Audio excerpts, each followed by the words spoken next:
विदेश में बैठ करके आप अपने देश की व्यवस्था कैसे सुधार सकते हैं?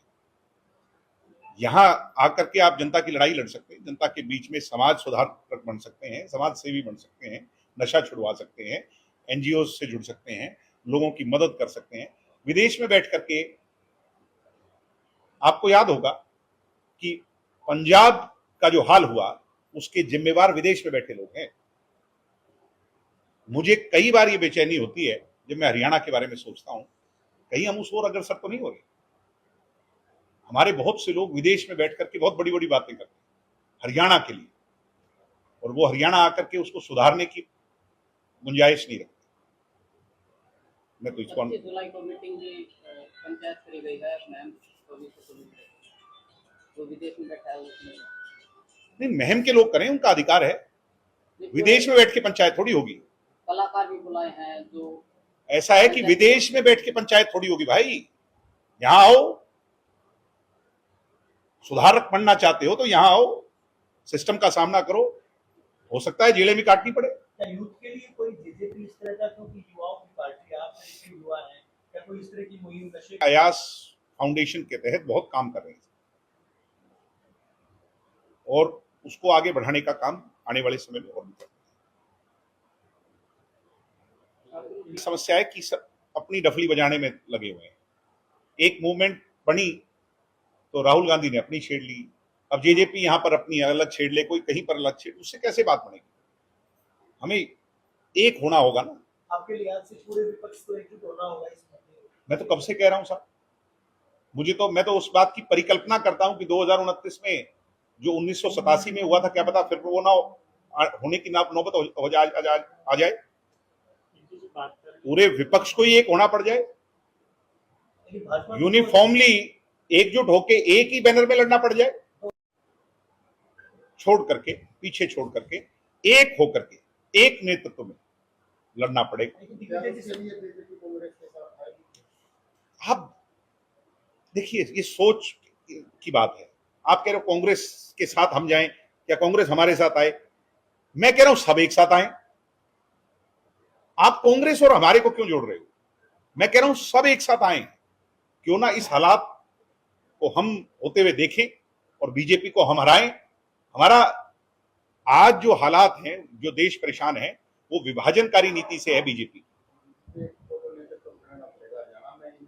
ऐसा है कि ये जब लीडरशिप सारी एक मत हो जाएगी, 1987 में क्या हुआ था? यही तो हुआ था। तो कोई लीडरशिप होगी देश में। इस माहौल में जब वो उसको बी टीम बताता है, वो उसको बी टीम बताता है, वो तो चलता रहेगा, मगर जब देश को आवश्यकता होगी तो संगठित तो होना होगा। हम इस बात के लिए प्रयासरत हैं शुरू से ही। हम क्यों, जब पीछे जब डॉक्टर साहब का जन्मदिन था, हमने क्यों कुछ लोगों को एकत्रित किया? हालांकि उनका इस प्रदेश में राजनीति उनकी नहीं है, क्यों उनको यहां लेकर के आए, क्यों बुलाया? कि हमें संगठित होने की आवश्यकता है। बात तीसरे मोर्चे की नहीं है, तीसरा नहीं, दूसरा ही मोर्चा होना चाहिए। दूसरा मोर्चा मजबूत हो, तीसरे की बात नहीं। तीसरे मोर्चे कई बार यहां पर प्रयास हुए, वो सफल नहीं हो पाए। तीसरे नहीं, दूसरा ही मोर्चा, जिसमें कांग्रेस भी हो, अन्य लोग भी सब संगठित होकर के अगर लड़ाई लड़ेंगे, एक विपक्ष लड़ाई लड़ेगा बीजेपी से, तो हम इनको हरा सकते हैं, डेफिनेटली हरा सकते हैं। क्या वास्तव में जोश है? मैं परिकल्पना करता हूं, मैं तो सोचता हूं, ख्वाब देखता हूं, और ख्वाब देखना कौन सी बुरी बात है? फिर भी लड़ाई लड़ेंगे भाई, फिर अपना दायित्व निभाएंगे, लड़ाई लड़ेंगे, संगठित होकर के लोगों को संगठित करेंगे कि अगर एक बैनर के तले नहीं तो एक पार्टी के तले आकर के लड़ाई लड़े।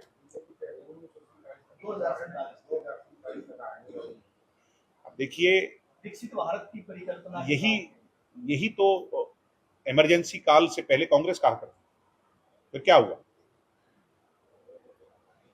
बुनियाद मजबूत नहीं है इन लोगों की। अगर बुनियाद मजबूत होती तो ये विनम्र होते। ये अहंकारी लोग हैं। अहंकारी कौन होता है? जिसकी बुनियाद कमजोर हो, नीचे जड़ें कमजोर हो। तो जड़ें कमजोर हैं लोग। क्या क्या करवा देता है? हम मैंने आपको क्या कहा कि हम पॉजिटिव लोग हैं, मगर ताली एक हाथ से नहीं बजती, ताली के लिए दो हाथ चाहिए। हम प्रयासरत रहते हैं कि अच्छी ओर अग्रसर हों, सही दिशा में आगे जाएं। एक हाइपोथेटिकल सवाल है, सपोज कीजिएगा अगर कांग्रेस साथ नहीं आती, क्या आम आदमी पार्टी जेजेपी साथ कुछ इस तरह का होगा? भाई हम प्रयास करते रहेंगे कि सब लोग साथ आए, उसमें क्या होगा, कौन होंगे, किसकी राजनीति कहां पर है, किसकी सोच कहां पर है, कौन लोग कहां पर है, वो सब समय तय करेंगे। सर युवाओं की बात आती है तो धर्मेंद्र प्रधान की स्थिति को लगातार है कि व्यवस्था परिवर्तन की है, लेकिन चुनाव की बात आती है तब आप पार्टी का बदलाव चाह रहे हो कि विपक्ष इकट्ठा हो रहा है, तो वहाँ व्यवस्था परिवर्तन नहीं हो सकता? नहीं समझा नहीं, मैं आपके सवाल को नहीं समझा। सर युवाओं की बात आती है जो परीक्षा मामले को लेकर वहाँ बैठने का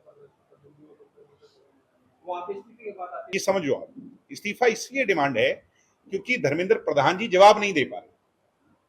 समझ रहे हैं बात? इस्तीफा कब मांगा उन्होंने? जब धर्मेंद्र प्रधान जी के पास जवाब नहीं है इस बात का कि उनके 21 बच्चों की जान क्यों गई और आने वाले समय में 2100 ना बन जाए, तो लोगों को चिंता है उस बात।